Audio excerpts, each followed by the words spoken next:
요한복음은 20장에서 요한복음이 끝납니다. 오늘 말씀이 21장인데 21장이 다 끝나고 요한복음 20장 마지막에 요한이 자기가 요한복음을 쓴 결론을 말씀하고 있습니다. 지난번에 한번 봤는데 20장 31절 말씀해 보시면 이 요한복음을 기록한 목적을 기록하면서 요한복음은 사실상 결론을 내립니다. 요한복음을 쓴 목적은 두 가지입니다. 31절 말씀에 하나님의 아들 그리스도, 하나님의 아들 예수께서 그리스도이심을 믿게 하려고, 예수 믿게 하려고 쓴 것이 요한복음을 쓴 첫 번째 목적입니다. 요한은 자기가 살아오면서 예수님을 만났고 제자가 되었고, 그래서 자기가 이 요한복음을 쓰는 것뿐만이 아니라 이제 사람들에게 예수를 어떻게 하든지 믿게 하려고, 그것이 자기의 삶의 목적이 되었습니다. 그래서 요한복음을 썼고 하나님의 쓰게 하셨고, 이 쓴 목적 그리고 자기의 삶의 목적은 사람들로 하여금 어떻게 해서든지 예수님을 믿게 하는 것입니다. 예수님이 누구신지 알았기 때문에, 하나님의 아들 그리스도이심을 아셨기 때문에 사람들로 하여금 예수님을 믿게 하는 것입니다. 그리고 두 번째는 32절 뒷부분에 보시면 영생을 얻게 하려고 하는 것입니다. 여러분, 우리가 삶을 살게 되면은 삶의 마지막에 남는 것이 있고 남지 않는 것이 있습니다. 여러분의 인생을 통해서 남는 것이 있고 남지 않는 것이 있습니다.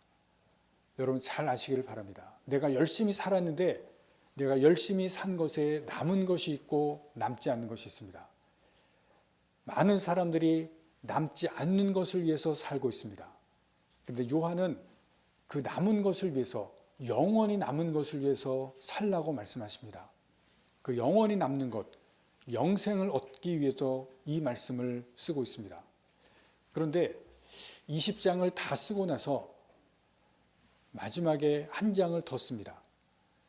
부족한 것이 있어서 마지막에 씁니다. 책을 여러분들이 읽으시다 보면 책 뒤에 보시면 부록이라는 것이 있죠.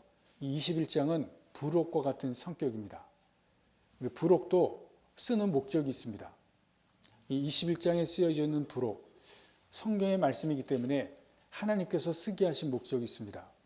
오늘 1절에서 14절까지 말씀에 먼저 보시면 제자들이 어디에 와 있는지를 우리가 함께 보실 수가 있습니다. 1절 말씀에 그 후에 예수께서 디베랴 호숫가에서 하는 말씀이 나옵니다. 이 디베랴 호수는 갈릴리 호수라고도 합니다. 이 호수에서 제자들이 고기를 잡습니다. 그렇죠? 질문을 먼저 드리겠습니다. 제자들이 왜 갈릴리 호수에서 고기를 잡았겠습니까? 이 제자들의 지금의 상황을 보시면 1절 말씀에서 예수님께서 호수에서 또 제자들에게 자기를 나타내셨으니 나타내신 일은 이러하니라. 부활하신 예수님께서 갈릴리 호숫가에서 제자들에게 나타내셨다. 예수님은 부활하신 예수님입니다. 근데 거기에서 제자들을 만났다는 얘기입니다. 근데 1절에 중요한 부사가 하나가 있습니다. 또라는 부사입니다. 또라는 부사. 예수님께서 전에 제자들을 만나셨는데 또 만났다. 그리고 오늘 본문의 14절 말씀해 보시면 정확히 숫자가 나옵니다. 세 번째 제자들을 만난 사건이다. 그러면 앞에 제자들이 예수님을, 부활하신 예수님을 두 번 만났다는 것입니다. 20장에서 보신 것처럼 도마가 없을 때 제자들이 예수님을 만났고, 그리고 또 한 번은 도마가 있는 상태에서 제자들을 만났습니다. 여기서 여러분 생각하실 것이 있습니다. 제자들은 예수님을 만났는데, 부활하신 예수를 만났는데 지금 옛 생활로 돌아가서 물고기를 잡습니다. 2절에 보시면 7명의 제자가 나옵니다. 시몬 베드로, 도마, 나다나엘, 그리고 세베대의 두 아들 요한과 야고보죠. 그리고 이름이 나와 있지 않는 다른 두 제자가 있습니다. 안드레와 빌립일 것이라고 추정을 하고 있습니다. 왜냐하면 안드레와 빌립의 고향이 갈릴리이기 때문입니다. 7명의 사람의 대부분의 고향이 아마 거의 다가 갈릴리가 고향일 것입니다. 고향으로 가서 물고기를 잡습니다. 이 중에 대부분이 하던 직업이 어부였습니다. 여러분 생각해 보실 것이 있습니다. 십자가 예수님께서 돌아가셨을 때 제자들은 두려움과 공포에 쌓여서 다락방에 숨었습니다. 자기들도 잡힐까 봐 어떻게 될지 몰라서 공포에 쌓여서 두려움에 쌓여서 다락방에 숨어 있었습니다. 그런데 거기에 예수님께서 나타나셨습니다. 예수님은 죽었는데 그 돌아가신 예수님께서 자기들에게 나타났는데 얼마나 놀랍니까? 부활하신 예수님을 만난, 2번이나 만난 제자들, 예수님에 대한 부활의 믿음이 있겠습니까? 없겠습니까? 왜 절 쳐다보십니까? 부활하신 예수님을 믿겠습니까? 안 믿겠습니까? 예수님에 대한 믿음이 분명히 있죠. 왜냐하면 한 번도 아니고 2번을 만났는데 예수님이 죽으신 건 분명히 아는데 예수님이 부활하셔서 자기들에게 나타났는데 그리고 도마에게 예수님 우리가 만났어. 안 믿던 도마도 나의 주님, 나의 하나님이라고 고백했는데 부활하신 예수님에 대한 믿음이 분명히 있습니다. 여러분 그런데 다시 고향에 그리고 다시 옛날 생활로 돌아갔다는 겁니다. 왜 그랬겠습니까? 여러분 여기서 우리가 중요하게 아실 것이 있습니다. 여러분 십자가와 부활은 기독교의 가장 중요한 핵심입니다. 두 기둥이라고 합니다. 그런데 십자가의 부활만으로는 십자가와 부활에 대한 믿음만으로는 능력은 없습니다. 이것을 아셔야 됩니다. 분명히 이 제자들은 십자가도 알고 부활의 믿음도 있습니다. 그러나 그것만으로는 능력이 없습니다. 그래서 다시 옛날 생활로 돌아가는 것을 21장에서 보여주고 있습니다. 여러분 십자가 믿습니까? 예수님을 구주로 믿고 부활도 믿습니까? 부활에 대한 믿음의 확신이 없는 사람도 있지만 믿음이 있는다고 해서 능력이 있는 것은 아닙니다. 여러분 오늘 이 장면이 그것을 분명하게 보여주고 있습니다. 그런데 요한복음 바로 다음에 사도행전에 가면 바로 다음에 가면 이런 제자들이 완전히 달라지게 됩니다. 많은 사람들 가운데 앞에 서서 담대하게 복음을 전합니다. 이 복음을 전하는 제자들을 붙잡아서 때리고 그리고 이 제자들 복음을 전하지 말라고 하는데도 담대하게 맞서는 장면이 바로 다음에 사도행전에 나옵니다. 전혀 다른 모습, 180도 다른 모습으로 나옵니다. 죽음을 각오하고 예수님의 복음을 전합니다. 예수님께서 잡히실 때 도망가고 그리고 예수님께서 돌아가셨을 때 다락방에 공포에 질려서 두려움에 다락방에 숨어있던 제자들이 바로 다음에 사도행전에 가면 완전히 다른 모습으로 바뀝니다. 요한복음하고 사도행전에 무슨 일이 일어난 것일까요? 무슨 일이 있었습니다. 뭐냐면 성령입니다.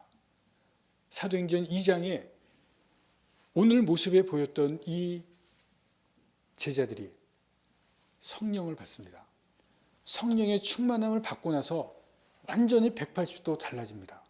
성령의 능력을 받고 나서 이 제자들이 달라지는 모습이 보입니다. 십자가도 경험하고 부활의 믿음도 가졌는데 이 제자들에게 성령의 능력이 임했을 때 완전히 다른 모습으로 바뀝니다. 여러분 성령의 능력이 임할 때 우리도 믿음을 따라 살지 못하고 말씀을 따라 내가 행하겠다고 결심하고 실패하는 그러한 모습이 달라지게 된다는 것을 말씀을 하고 있습니다. 여러분 능력은 성령으로부터 옵니다. 성령의 충만함을 여러분들이 받으시기를 바랍니다. 성령의 임재가 있는 그러한 상태가 되어야만 여러분 내가 결심하는 내가 하고 싶은 그러한 말씀을 따라서 신앙의 모습을 따라서 살려고 할 때 성령께서 우리를 바로잡아 주시고 능력 있는 삶을 살게 하신다는 것을 제자들이 우리에게 보여주시고 있습니다. 믿음이 있고 예수님을 따라가고자 하는 십자가 내가 분명히 알고 부활의 믿음도 가지고 있지만 그것 가지고는 안 된다고 하는 것을 사도행전과 그리고 요한복음에서 가르쳐 주시고 있습니다. 예수님께서 이 땅에 계실 때 제자들에게 요한복음에서 말씀하신 것이 무엇입니까? 내가 가면 너희들에게 보혜사 성령을 주시겠다고 말씀합니다. 성령을 주시는 이유가 있습니다.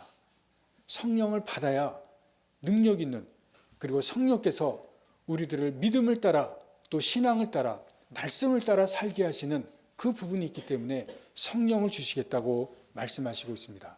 제자들이 그것을 우리에게 보여주시고 증명하고 있습니다. 믿음은 있지만, 부활의 믿음도 있지만, 그러나 옛날 생활로 다시 돌아가고 맙니다. 오늘 본문에서 부활하신 예수님 만났는데 다시 옛생활로 돌아갑니다. 여러분, 이것이 무엇을 보여주는지 또 한 가지 생각해 볼 것이 있습니다. 예수님께서 십자가에서 돌아가시는 그 사건 전과 사건 후 분명하게 너무도 확실하게 차이가 나는 것이 있습니다. 예수님께서 십자가에서 돌아가시 전까지는 제자들이 예수님께서 하라고 하시는 것만 하면 됐습니다. 예수님께서 시키는 것만 하면 됩니다. 왜냐하면 예수님께서 눈에 보이기 때문에 예수님만 따라가고 시키는 것만 하면 됩니다. 그런데 예수님께서 십자가에서 죽으시고 나서 그 다음부터는 완전히 삶이 달라집니다. 왜냐하면 차이가 뭐냐면 예수님이 보이지 않습니다. 예수님이 부활하신 것은 알고 부활하신 것은 믿는데 예수님이 눈에 보이지 않기 때문에 무슨 차이가 있냐면 무엇을 할지를 모릅니다. 삶의 방향성을 잃어버린 것입니다. 이 제자들이 왜 고기를 잡으러 갔습니까? 중요한 이유가 무엇이냐면 부활하신 예수님은 보았고 믿음은 있는데 삶의 방향을 잃어버린 것입니다. 여러분, 베드로가 같이 있는 제자들에게 내가 고기 잡으러 간다 이야기하니까 다 따라갑니다. 이유가 뭔지 아십니까? 뭘 할지를 모르는 것입니다. 예수님이 함께 계실 때는 예수님이 하라고 하는 대로만 하면 되고 예수님만 따라가면 됩니다. 그런데 예수님이 없어졌습니다. 눈에 보이지 않습니다. 뭘 할지 모릅니다. 삶의 방향을 잃어버렸다는 것입니다. 예수님께서 안 계실 때, 눈에 보이지 않을 때 믿기는 믿지만 삶의 방향, 무엇을 해야 될지를 모르는 이러한 제자들인 것을 보여주고 있습니다.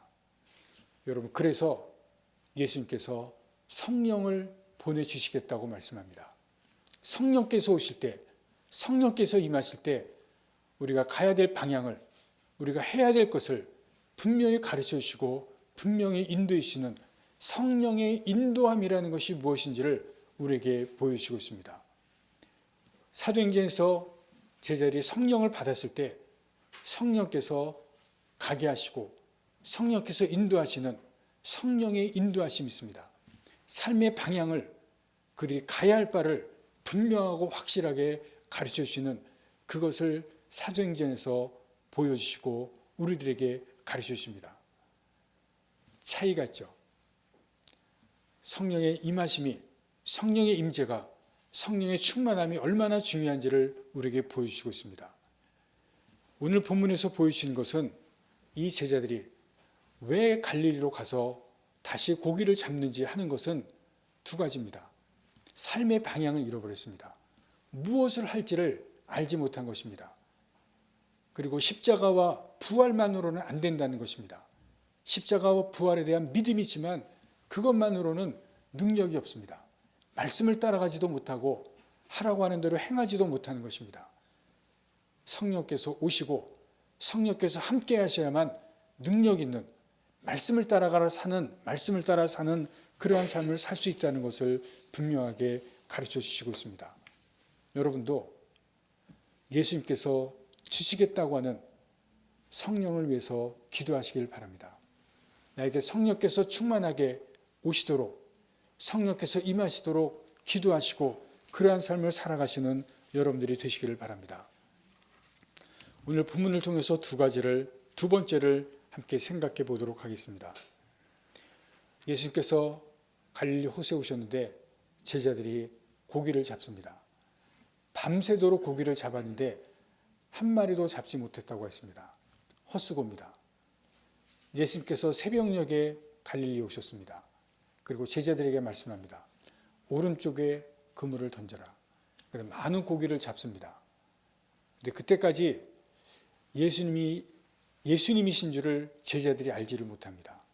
고기를 잡고 나서야 예수님이신 줄 요한이 알아봅니다.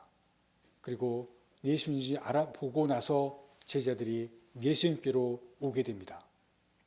여러분 이제부터 보실 것이 무엇이냐면 이 제자들에게 예수님께서 무엇을 하시고 무슨 말씀을 하신지 여러분 그것을 함께 보시기를 바랍니다. 예수님께서 고기를 잡은 제자들에게 무엇을 하시고 무슨 말씀을 하신가? 9절 말씀을 보겠습니다. 육지에 올라오니 숯불이 있는데 그 위에 생선이 놓여 있고 떡도 있더라. 제자들이 잡아온 생선이 아니고 제자들이 준비한 것이 아닙니다. 예수님께서 제자들을 위해서 식사를 준비하십니다. 생선, 헬라어 원어로 보면 단수입니다. 생선 한 마리, 떡이 있다. 생선과 떡을 준비하시고 또 숯불이 놓여 있습니다. 제자들이 밤새 고기를 잡았다고 말씀을 합니다. 밤을 새웠기 때문에 육체적으로 피곤합니다. 또 아마 먹지를 못했을 것입니다. 그리고 지금이 예수님께서 부활하시고 얼마 지나지 않은 시기였기 때문에 이때 중동, 이때 이스라엘은 시기적으로 늦겨울입니다. 이스라엘의 늦겨울은 이 밤과 새벽은 약간 춥다고 합니다. 그래서 예수님께서 숯불을 피워놓으셨습니다. 추운 그러한 제자들을 위해서 몸을 녹이라는 것입니다. 육체적으로 피곤하고 지치고 그리고 배가 고프고 그리고 추운 제자들을 위해서 예수님께서 따뜻하게 그리고 식사를 준비하시고 초대하신 것입니다. 이것은 육체적인 상태입니다. 여러분 마음의 상태를 한번 생각해 보시기를 바랍니다. 여러분 이 제자들 세 번째 만남입니다. 그런데 제자들이 예수님께서 잡히시던 그날 밤에 어떻게 했습니까? 모든 제자들이 다 도망갔습니다.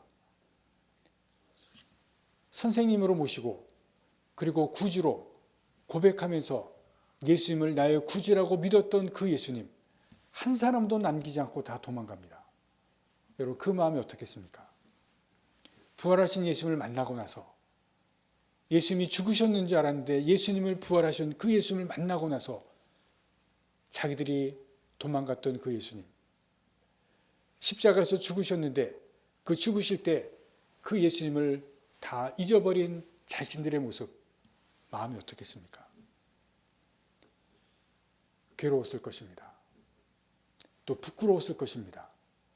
여러분 그 마음의 상태를 예수님께서 다 아십니다.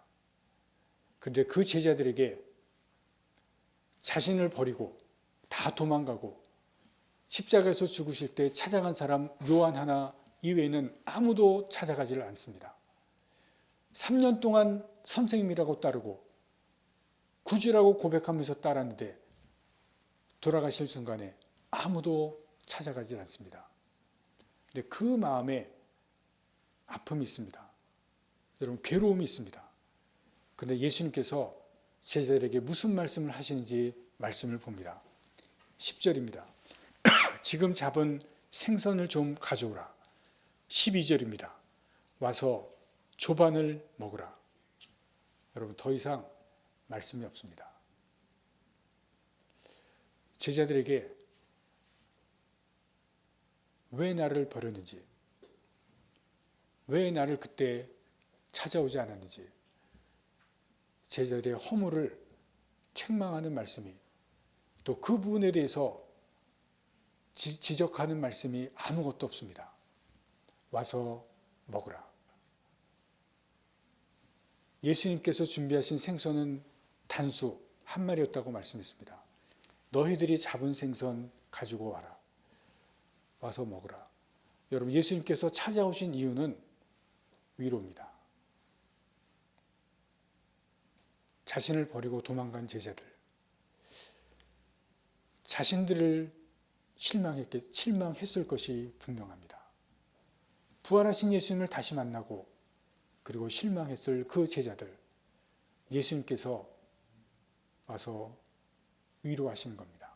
여러분, 다른 말씀이 없습니다. 여러분, 밤새도록 고기를 잡기 위해서 수고한 제자들, 그 마음에 자신들에게 실망한 제자들, 부끄러운 모습 속에 있는 제자들, 그 제자들을 위로하시기 위해서 찾아오셨습니다.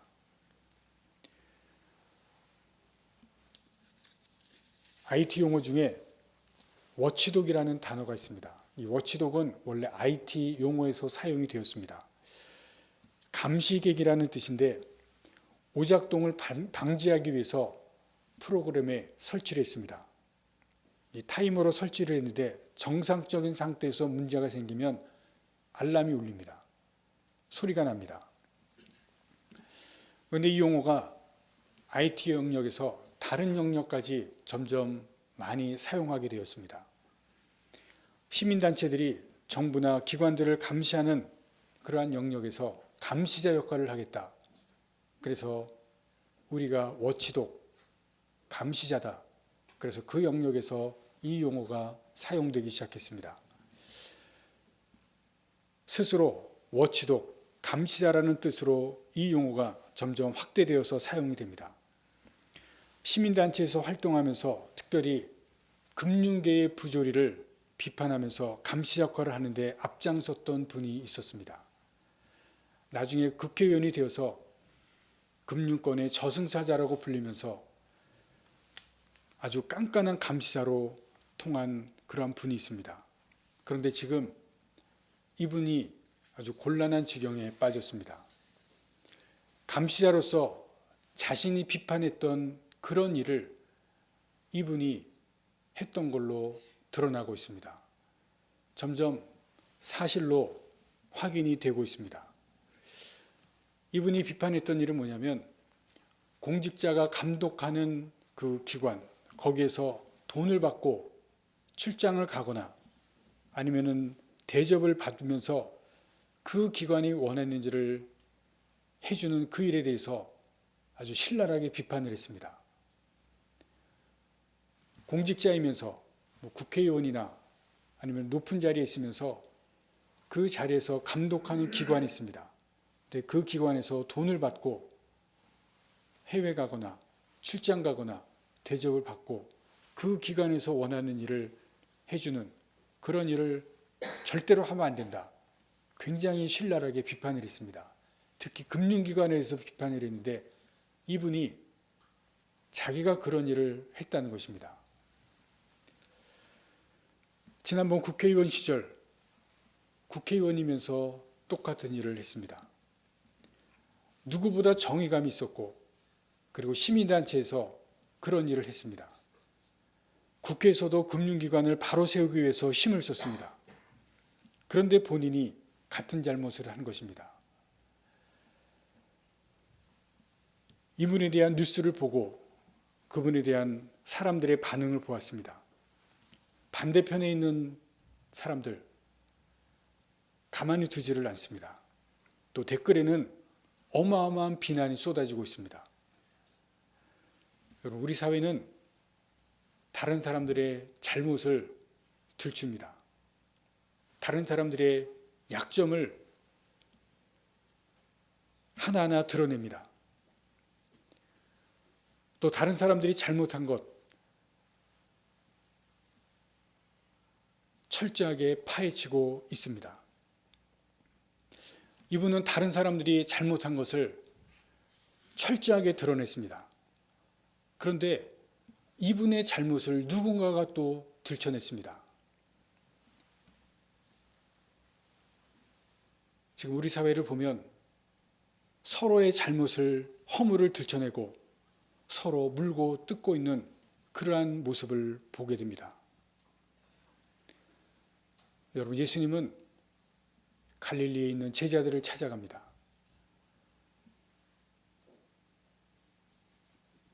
예수님이 잡힐 때 다 도망가고 예수님이 죽으실 때 예수님을 모른 척한 그러한 제자들, 그 허물 가진 제자들의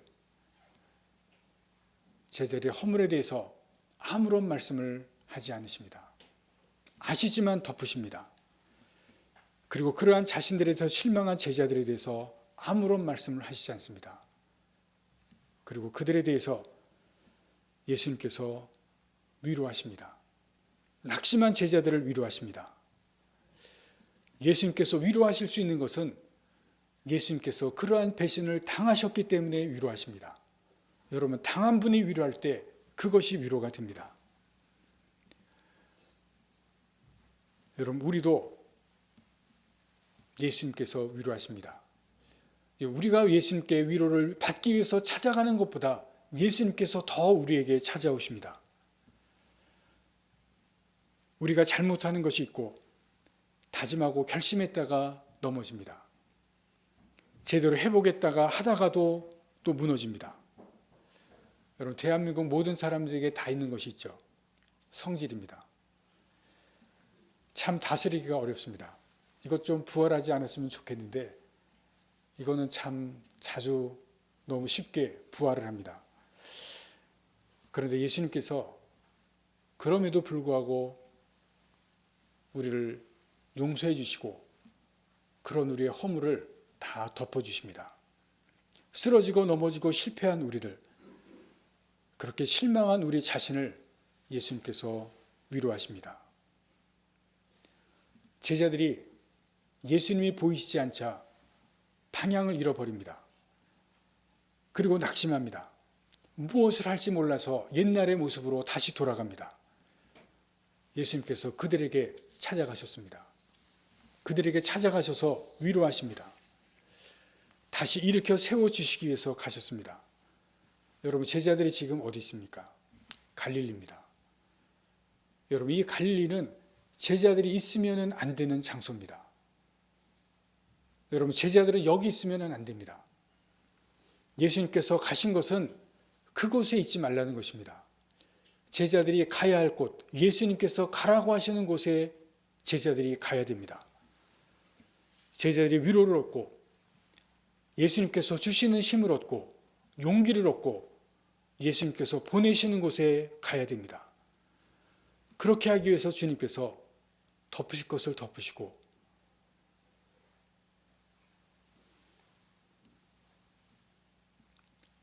위로하실 것을 위로하시고 또 용기 주실 것을 용기를 주십니다. 여러분, 우리가 믿음이 있다고 해서 다가 아닙니다. 십자가를 믿고 부활을 믿는다고 해서 다가 아닙니다. 예수님이 보이지 않을 때, 그럴 때 방향을 잃어버리게 됩니다. 직장을 다니는 것이 다가 아닙니다. 내가 세상에서 무엇을 하느냐가 다가 아닙니다. 주님께서 나를 어디로 이끌어 가느냐, 그것이 중요합니다. 여러분, 이 땅에서 처음에 말씀드린 것처럼 우리에게 남는 것이 있고 남지 않는 것이 있습니다. 주님께서 우리에게 하게 하시는 그 일이 남는 것이고 우리에게 가르쳐 주시는 그것이 남는 것입니다. 주님께서 나를 어느 방향으로 이끌어 가시는지 여러분, 그것을 우리가 볼 수 있어야 됩니다. 삶의 방향, 인생의 배를 타고 가는데 배가 어느 방향으로 가는지 그것을 내가 보아야 됩니다. 삶의 목적이 분명해야 됩니다. 인생의 배를 타고 가는데 그 배가 왜 가는지, 무엇 때문에 가는지 그것을 분명히 알아야 됩니다. 우리가 그것을 찾기 위해서 주님 앞에 가야 되고 그것을 찾기 위해서 그것을 알아내야 됩니다. 우리에게 그 방향을 알려주시고 우리에게 그것을 가르쳐 주시는 그분이 주님께서 우리에게 보내주시는 성령입니다. 그것을 위해서 우리가 성령께서 오시도록 기도하셔야 되고 그렇기 위해서 성령께서 우리에게 오시기를 위해서 간구해야 됩니다. 우리가 이 땅을 살아가는데 제자들처럼 믿지만 방향을 잃어버리고 믿지만 무엇을 해야 되는지 알지 못한다면 우리는 오늘 본문에서 보시는 이 제자들과 동일합니다. 다시 방향을 잃어버리고 다시 옛날로 돌아가는 그러한 삶을 살아서는 안 됩니다.